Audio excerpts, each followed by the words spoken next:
Welcome to this video, which is the third in a three-part series by the UPR Project at BCU. The UPR Project is a stream of work within the Centre for Human Rights at Birmingham City University in the UK. This video will provide support for CSOs that would like to engage in the implementation of UPR recommendations. This video series is focused on supporting civil society organisations to engage with the UN's Universal Periodic Review, or UPR. The first video looked at what the UPR is and how it works, including how CSOs can get involved with the mechanism. The second video discussed how to write smart recommendations when submitting stakeholder reports to the UPR. And all of this forms part of our study, Empowering Civil Society Organisations at the UPR, which was funded by the British Academy and Leverhulme Trust. You can read our report through the link in the video description below, as well as accessing our other videos and fact sheets. So let's think about implementation. Arguably, the implementation of accepted UPR recommendations is the most important part of the process. For the UPR to meet its mandate, there must be domestic action to put recommendations into practice. According to UN Human Rights Council Resolution 5.1, domestic government should work with CSOs during the implementation phase. And as you can see on the slide, Resolution 5.1 says, the outcome of the Universal Periodic Review as a cooperative mechanism should be implemented primarily by the state concerned and, as appropriate, by other relevant stakeholders, remembering that CSOs get involved with the UPR and are referred to within the UPR as stakeholders. However, this part of the process currently takes place outside of UN scrutiny, which some consider to be a weakness of the UPR. And it means that it can be challenging for CSOs to engage in implementation activities. The Empowering CSOs project found that to ensure effective implementation, CSOs must consider taking a holistic approach to their engagement with the entire UPR process. So incrementally building upon previous work to support the implementation of UPR recommendations. And the project identified advocacy strategies based upon the best practice of participants and the academic literature to support this engagement. And these advocacy strategies can be adopted by CSOs where appropriate to support holistic participation in the UPR, which in turn will support the domestic implementation of UPR recommendations. And this video will now take you through the 6 key advocacy strategies identified by the Empowering CSOs at the UPR study. You can also refer to our fact sheet of CSO advocacy strategies, which you can see a screenshot of here, and it's available at the link in the description below this video. So strategy 1. It's well documented that creating CSO networks made up of multiple CSOs that collectively and strategically engage with the UPR leads to positive outcomes. The data from our study has confirmed this approach. One participant provided an example of a countrywide network, stating that we just made more than 10 submissions on different thematic areas. This allows each report to go into the requisite detail to support member states that will be making UPR recommendations, rather than writing one report that tries to cover too many themes in the short UN word limit. Strategy 2 is about using visuals in advocacy. And multiple CSOs explained that alongside their stakeholder reports, they create shorter, more visually attractive documents in order to support their advocacy efforts and aiming to inform member state recommendations. Often, these visuals will be no more than 2 pages long, highlighting the key headlines and making clear, smart recommendations.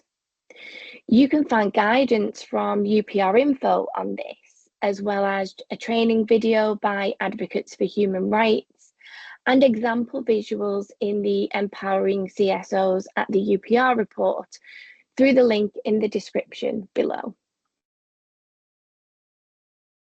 Strategy 3 is about lobbying member states. So CSOs are encouraged to engage in targeted lobbying of member states throughout the UPR process.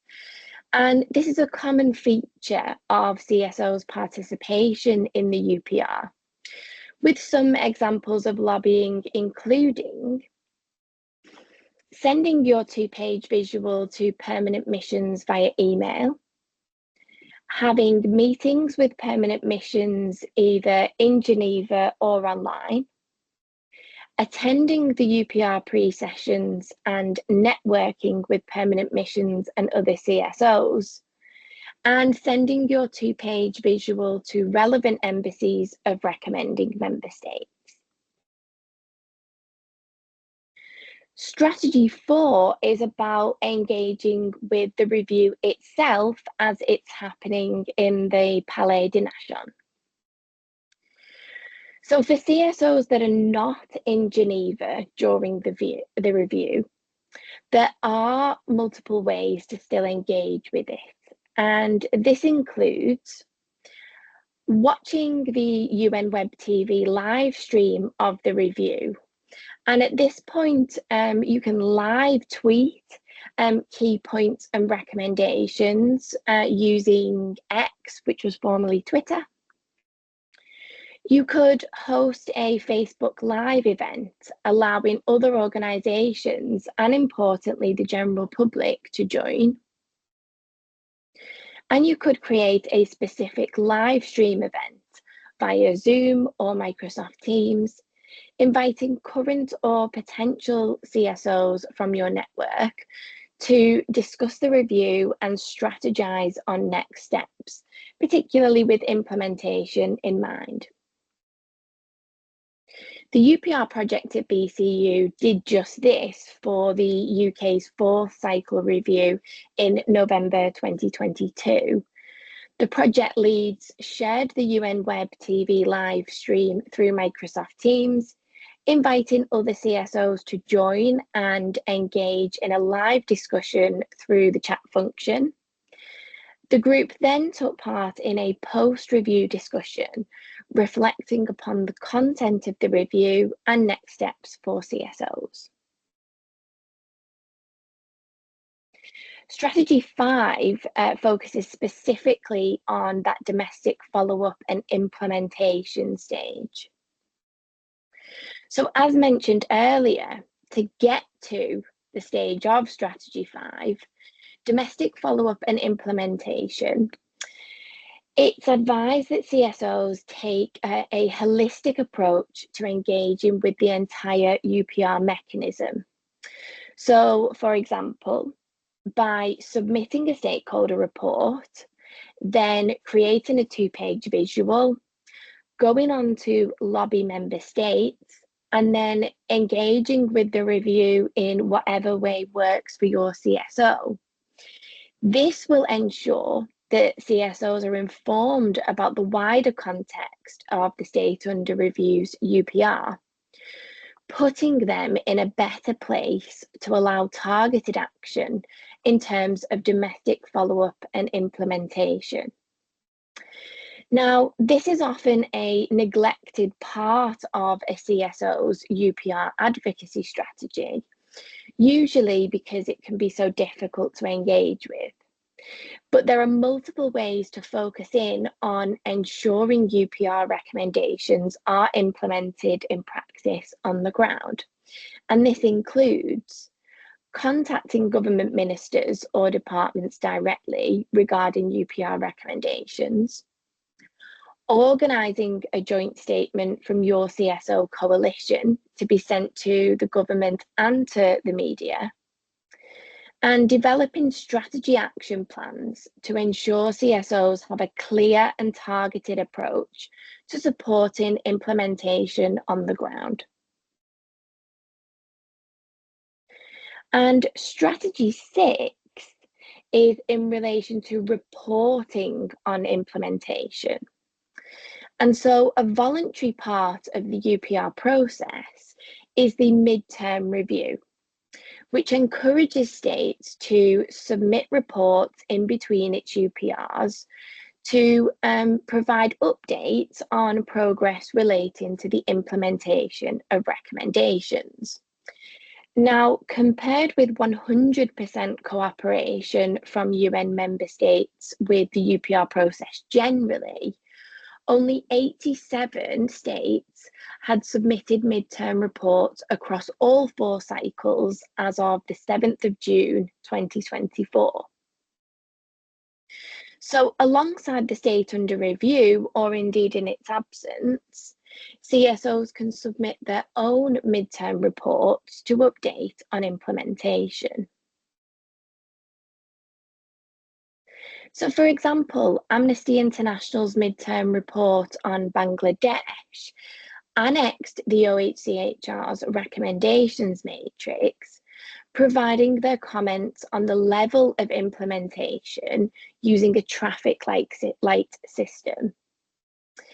Again, this is an example of where a visual can be really helpful, as the traffic light system immediately tells the reader what the status of implementation is at a glance, with more detail available if required.